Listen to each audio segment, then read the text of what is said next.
여러분 안녕하십니까? 저는 오늘 여러분께 영어 속담이 아닌 영어 문구를 가지고 설명해 드리겠습니다. 이 영어 문구는 우리말 속담과 연결되고 이것은 또한 고사성어로도 연결됩니다. The drop in the bucket, 양동이 속의 물 한 방울. The drop in the ocean, 큰 바다에서의 물 한 방울. 양동이나 큰 바다에서 물 한 방울은 아주 미미한 존재입니다. 우리말 속담에 새 발의 피다 이런 말이 있습니다.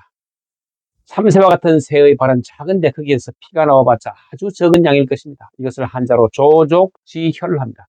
세조, 발족, 어조사지. 어조사지는 우리말로 해석할 때 뭐뭐의라고 해석해요. 그러니까 피혈. 그러니까 세 발의 피. 똑같습니다. 세 발의 피, 조족지혈. 모기발의 워커란 말도 있습니다. 모기발은 세 발보다도 훨씬 작죠. 여기 워커가 뭐냐면 군인이 신는 신발인 군화. 모기발에 군화를 신겨봤자 군화가 얼마나 크기가 되겠어요? 아주 작죠? 그러니까 큰 바다에 물 한 방울 격입니다. 양동이 속에 물 한 방울 격이죠. 잠자리에 눈곱만큼밖에 안 된다. 아주 적은 양을 잠자리에 눈곱만큼 안 된다라고 하는 우리 속담에서 찾아볼 수 있습니다. 이것을 코끼리 비스킷이다 이런 말로도 합니다. 코끼리는 거대한 동물인데 비스킷은 얼마나 작습니까? 먹으나마나 작은 것을 코끼리 비스킷이라고 합니다. 코끼리가 뭘까요? 양동이나 큰 바다라면 비스킷은 거기에 있는 물 한 방울 격입니다. 빙산의 일각이라는 말도 있죠. 빙산은 바다 밑에 큰 얼음 덩어리를 숨기고 바다 위로, 수면 위로는 아주 작은 크기만 나타납니다. 근데 이게 일각을 보고 빙산을 무시한 채 배가 접근해서 통과하려다가는 빙산한테 큰 사고를 당합니다. 이게 타이타닉호의 침몰에 나오는 이야기입니다. 구우일모라는 말이 있습니다. 아홉구, 소우, 하나, 일, 털모. 9마리의 소에서 털 한 개란 뜻입니다. 이것은 한서의 사마천 이야기에 나오는 말입니다. 유명한 사기라는 역사서를 쓴 사마천요. 구우일모는 아주 작고 하찮은 것을 비유하는 말인데 중국 한나라의 한무제가 흉노의 토벌에 매우 심혈을 기울인 황제였는데 그가 정벌을 위해서 3만 명의 군대를 파견했을 때 그중 5천 명을 이끈 이릉이라는 장수가 8만 명의 흉노군사에 포위되어서 일주일 동안 싸우다가 크게 패퇴하고 자신은 항복을 하고 맙니다. 이 사실을 안 이 무제가 이릉의 가족을 처형하려고 했습니다. 그런데 아무도 이릉을 변호하려 하지 않았습니다. 이때 이릉을 변호하고 나선 것이 사마천이었습니다. 사기를 쓴 그 사마천.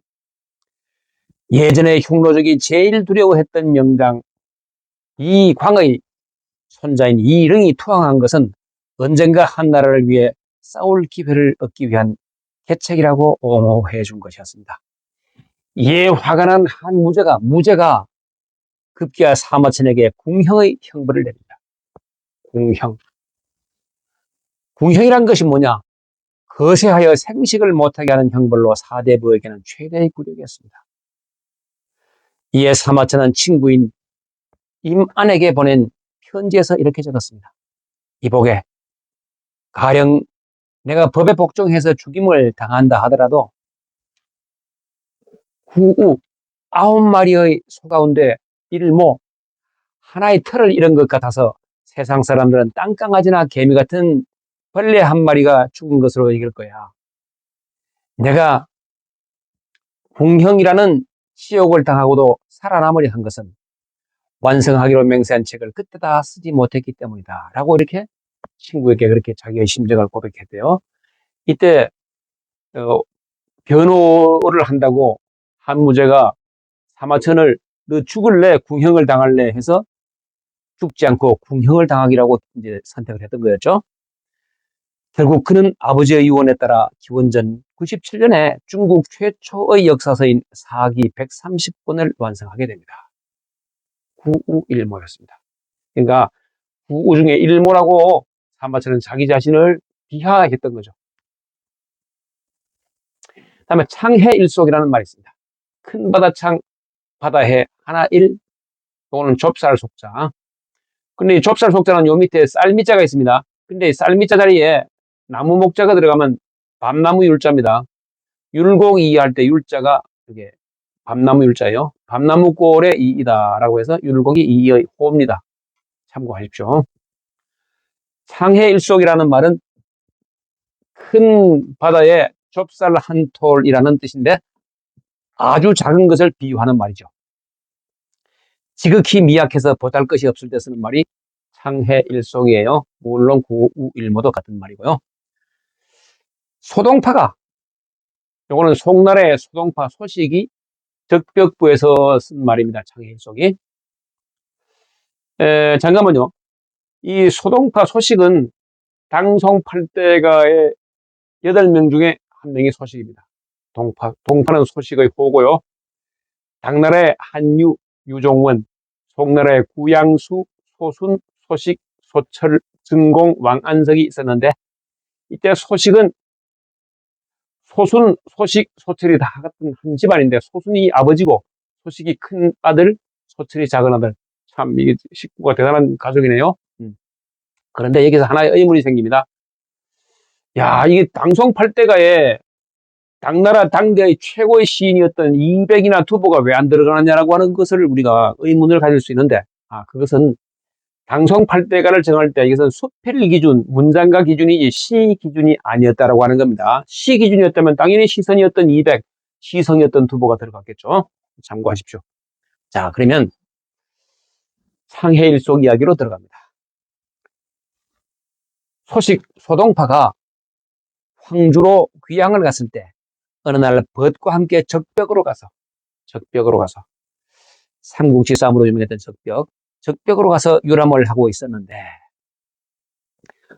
문득 소식은 조조와 손권유비연합군이 천하를 두고 한판 승부를 펼쳤던 적벽대전이 떠올라서 술상을 차려놓고 잔을 주고받으면서 시를 읊조렸다고 합니다.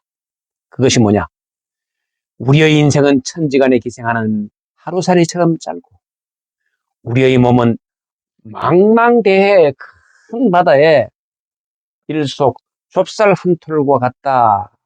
이렇게 읊조렸대요. 상해일속의 고사입니다.